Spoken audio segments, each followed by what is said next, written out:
Greetings, math fans. All right, so today we're going to talk about half-angle identities.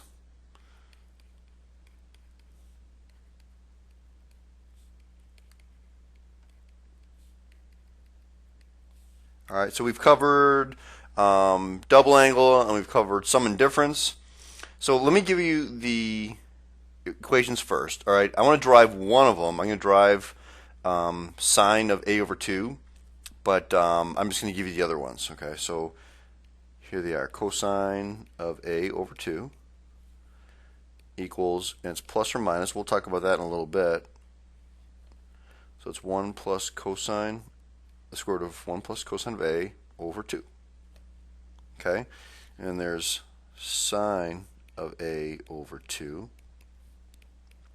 And that's plus or minus 1 minus cosine of a over 2. And then there's tangent of a over 2. And that's actually three different formulas. So it's plus or minus 1 minus cosine of a over 1 plus cosine of a. And we get that by just doing sine over cosine, right? That is also equal to sine of a over 1 plus cosine of a, which is also equal to 1 minus cosine of a over sine of a. Okay? Now, I'll tell you, like for the tangent, I probably would go with this guy right, these guys right here, okay, because there's no plus or minus, so you don't have to worry about the signs. Signs are actually already taken care of by just the value of, or the sign of, the SIGN of sine and the SIGN of cosine. All right. The other ones you got to deal with the plus and minus. So your call. So this is the one I want to prove here. Okay, I want to drive that guy just because it's kind of important to see a little bit where these guys come from. All right, so what we're going to do is we're going to start with cosine of 2x equals 1 minus 2 sine squared of x. Okay, and that's of course one of our nice little friendly identities. And what I'm going to do here is I'm going to solve for sine of x, because that's what I'm trying to do. I'm trying to do the half angle for sine of x. All right. So first thing I'm going to move the 2 sine squared over and subtract the 1 minus, or the cosine of 2x. So I'll wind up getting 2 sine squared of x equals 1 minus cosine of 2x. Okay, so we divide both sides by 2. We get sine squared of x equals 1 minus cosine of 2x over 2. Then we take the square root of both sides. Okay, so you pretty much kind of see where it's coming from already, right? So you get sine of x equals plus or minus the square root of 1 minus cosine of 2x over 2. And then what I'm going to do is I'm going to let x equal a over 2. So that's pretty much how I get the half angle. So I get sine of a over 2 equals plus or minus. And the beauty of this is 1 minus its cosine of 2 times a over 2. Sweet. Over 2. And so you get sine of a over 2 equals plus or minus the square root of course, 2 times a over 2 is just a. So that's why we have just a single angle to deal with. Okay? And that's it. All right, so let's talk about using that. I want to actually use the half angle on a problem that is probably you won't use it on there, but I want to actually compare using half angle versus using sum and difference. So if I use cosine, all right, have cosine of 15 degrees, right? First of all, that's cosine of 30 over 2. So that's your value of a, right? A is 30. So I'm going to say cosine of 30 over 2 equals plus or minus the square root of 1 plus cosine of a, which is 30, over 2. Now, let's talk about this plus or minus. This plus or minus really depends on the location of cosine of 15 degrees. Right? So basically you're just using your all students take calculus. 15 degrees is over here. All right? And so what we're going to do is this is going to be positive. Well, obviously if it was 30 degrees it would be positive too, but it's the location of 15 degrees. And so it's positive, that's why we're going to use the plus. Now this is important. We're going to use the location of the 15 degrees, not the 30 degrees. Okay? Because sometimes people do that. They look at the 30 and they say, well, where's that? Well, no, it's the original problem. Cosine 15 degrees, it's positive, so that's why it's plus of that radical. Okay, so let's keep going here. It's going to be positive of the radical. So 1 cosine of 30 is root 3 over 2. Over 2. All right. You want to multiply this by 2 over 2, right? Simplify it. So we get 2 plus root 3 over 4. And I can still simplify that as taking the square root of 4. So I really get positive the square root of 2 plus root 3 over 2. And that's my answer. Now if I would have done cosine, in fact that's the way I would do it, because I would say half angle is probably a little more difficult. A little more complicated radical, a little bit more work. And if I would do cosine of 45 minus 30, okay, this is just kind of from back in the day, you get root 6 plus root 2 over 4. And actually, if you would compare these two, they're the same answer. It's 0.9659. Just more complicated. This one looks a lot more complicated, doesn't it? With a radical under a radical. Okay, so, and I guess when you think about it too, when you use this guy here, the cosine 45 minus 30, there is no plus or minus. Okay, it's kind of built into it again, but there's no plus or minus to have to worry about. So I would say this guy right here is easier. So that's probably what I would use. All right, well, when are we going to use it? Well, let's kind of think about it. If it's like I said, it's something with 15 degrees, probably don't use it. Basically, when you have to use it, so must use half angle for, I would say, anything with 45 degrees over 2. So basically, if you have something like 22.5 degrees, and 45 over 2 is the same thing as saying pi over 4 over 2, which is pi over 8. All right, so if you have something like that or something like that, anything with basically half of a 45 degree angle, and it could be half of a 45 degree reference angle, right? 135 over 2, 225 over 2, 315 over 2, or anything with pi over 8, 3 pi over 8, 5 pi over 8, 7 pi over 8. Anything with pi over 8 is something with a 22.5 degree reference angle. That's when you're going to use a half angle. Okay, so if I do an example here, cosine of 112.5 degrees. Well, obviously you're not going to use sum and difference here. You're going to use half angle because there's no sum and difference that gives you 112.5. And, just to say, well, which one is it? Multiply that by 2. So that's the same thing as saying cosine of 225 over 2. I know 225, and that's why I can use it. Now let's take a look at, remember what I said, you have the plus and minus? Well, do you guys agree 112.5 is someplace over here? And based on all students take calculus, do you guys agree that it is cosine's negative here? So in our radical, you're going to have negative and then the square root. Okay, so it's going to be 1 plus cosine of A, which is 225, over 2. So that gives me negative square root of 1 cosine of 225. Just make sure you're careful about that. 225, we have to worry about the sign there. So 225 is down here. Okay, cosine's negative, so it's actually 1 minus, and the reference angle is 45 degrees, so it's root 2 over 2. Okay, divided by 2. So it's kind of have to deal with two signs here. One is that initial, this sign here, and one is the sign of cosine of 225. No big deal. All right, so to simplify it, I'm going to multiply the top and the bottom by 2 over 2. That gives me negative square root 2 minus root 2 over 4.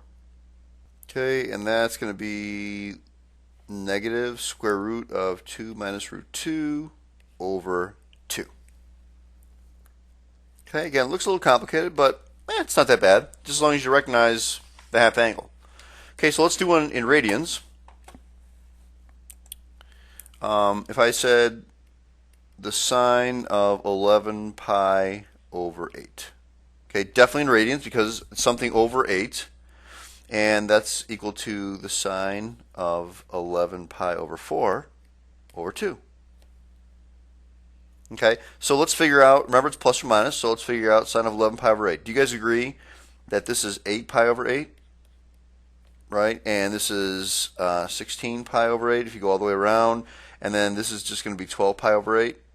That kind of helps you place at 11 pi over 8 in that quadrant. And you know sine there is negative. So we have negative square root.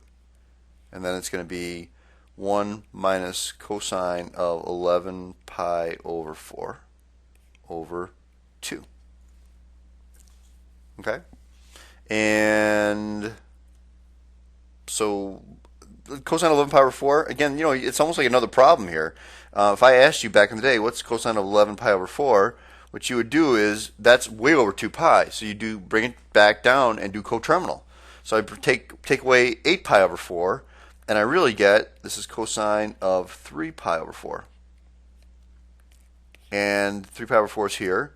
Cosine is negative here, so it's going to be negative square root of 1 minus, and then it's another negative, so I'll show my work here. It's two negatives, right? And it's going to be root 2 over 2 over 2. So just make sure you change that into a plus. Okay, so we get negative square root of 1 plus root 2 over 2 divided by 2. So we do the same work, right? We multiply top and bottom by root 2 over, or by 2 over 2. And that gives us negative square root of, and then 2 plus root 2 over 4. And then again, make sure you simplify that bottom, and we get negative square root 2 plus root 2 over 2. Okay? Not bad. So let's work backwards. One thing I did want to mention here, math fans, as far as memorizing, because I always like to show you about how to memorize these.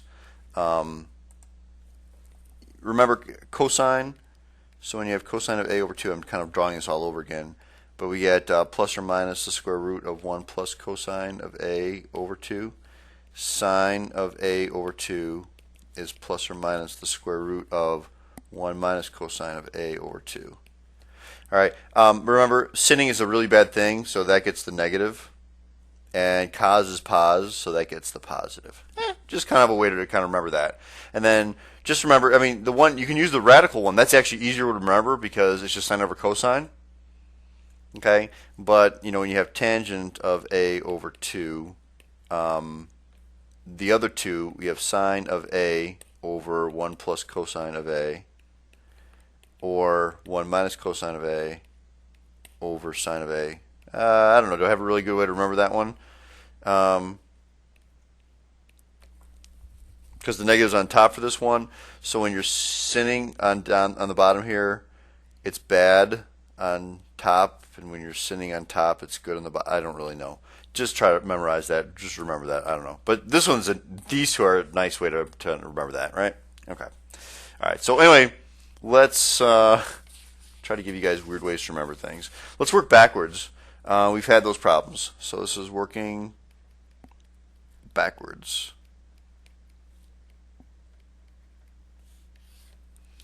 And again, this is easy. I'm going to put in here easy, just recognized. Just recognize, right?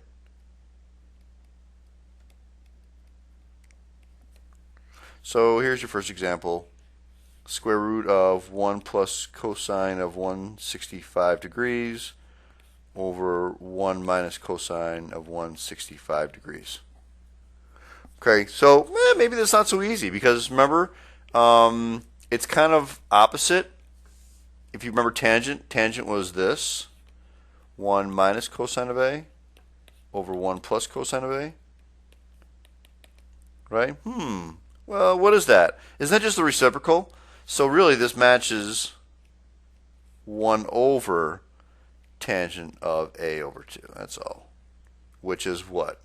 Cotangent of A over 2.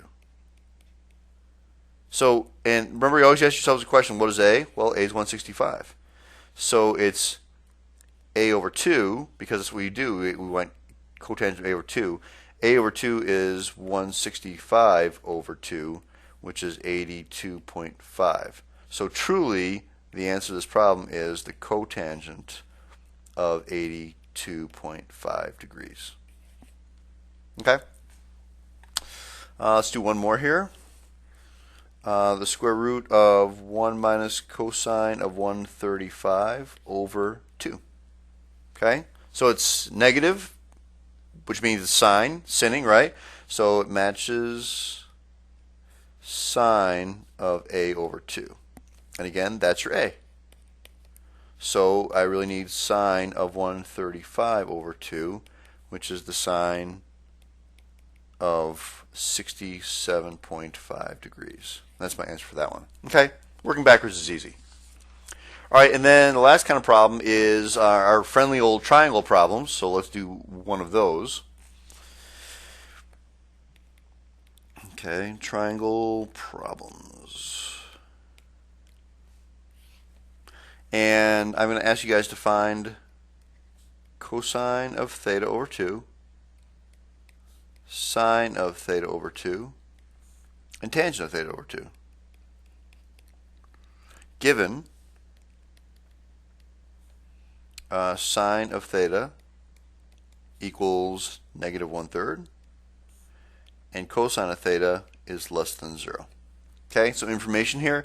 That obviously gives me the information of where to draw the picture. So I draw my picture. Sine is negative, cosine is negative, so it's got to be in the third quadrant.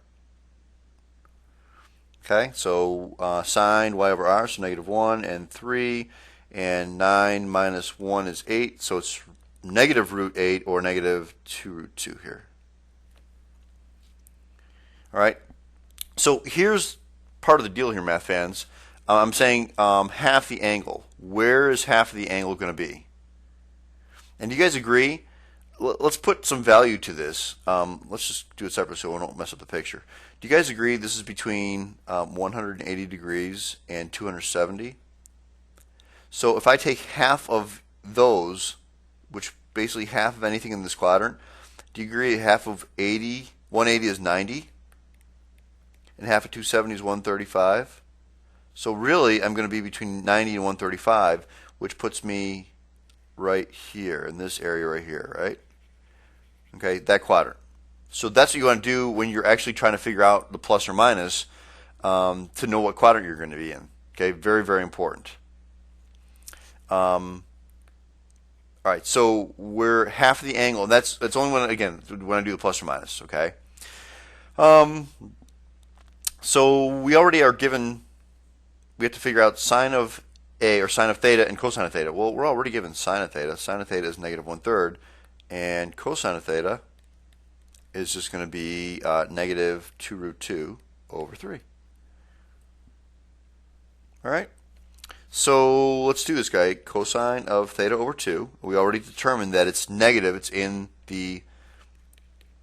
this quadrant, so half of it, and cosine's negative there. All right? So we're going to say negative, and then it's just going to be the square root of 1 plus cosine of A over 2. So it's negative square root of 1, and that's going to be, well, A or theta, right? So 1 minus 2 root 2 over 3 over 2. So this one's a little bit of work here to rationalize. Again, we're just going to multiply the top and the bottom by 3 over 3. Okay, so make a little room over here. And so it's going to be negative square root of 3 minus 2 root 2 over 6. Okay, now what I want to do is, I still need to rationalize it, so I'm going to multiply by root 6 over root 6. But let me just, as opposed to a square root on the outside, just multiply it on the inside. I want that to be 36 in the bottom, and I'll get it without having to do anything messy. So I really get Negative square root of 18 minus 12 root 2 over 6, because that's the square root of 36 is 6. Okay, so it's negative square root of 18 minus 12 root 2 over 6. Okay, let's do sine of theta over 2. Well, now we're back, again, we're looking at this quadrant here, math fans, right? We're looking at the second quadrant, and what's sine? Sine is positive there. So the difference between the problems where I just say, hey, what's the sine of, some angle, 120 degrees, right? Where you actually say, okay, is sine positive or negative of the original angle? That's different than the triangle problem, because I'm not saying my theta is actually this triangle that's given right here, okay? But the theta over 2 is where the asterisk is right up here, okay? So anyway, you get sine of theta over 2, and that's going to be equal to positive there. Sine is positive in that second quadrant. So it's this positive square root of 1 minus cosine of A over 2. So it's positive, and that's square root of 1, and then it's cosine of A is negative, so it's going to be a double negative, so 1 plus 2 root 2 over 3 over 2. Okay, again, multiply by 3 over 3. That gives me positive square root of 3 plus 2 root 2 over 6, and then I rationalize it, times 6 over 6, and that gives me positive the square root of 18 plus 12 root 2 all over 6. Okay, very similar to cosine, except signs are a little bit different. And then tangent of theta over 2, what is tangent there? Is it positive or negative? And now I could use those other two formulas, right? Or I could, since I already figured out cosine and sine, why not just do sine of theta over 2 divided by cosine of theta over 2? Right?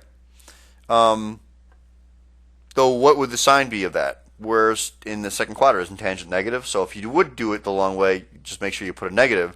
But watch what's going to happen anyway, right? If I do one over the other, do you guys agree it's just going to be one of them is negative, right? The cosine's negative. So it's sine, so square root of 18 plus 12 root 2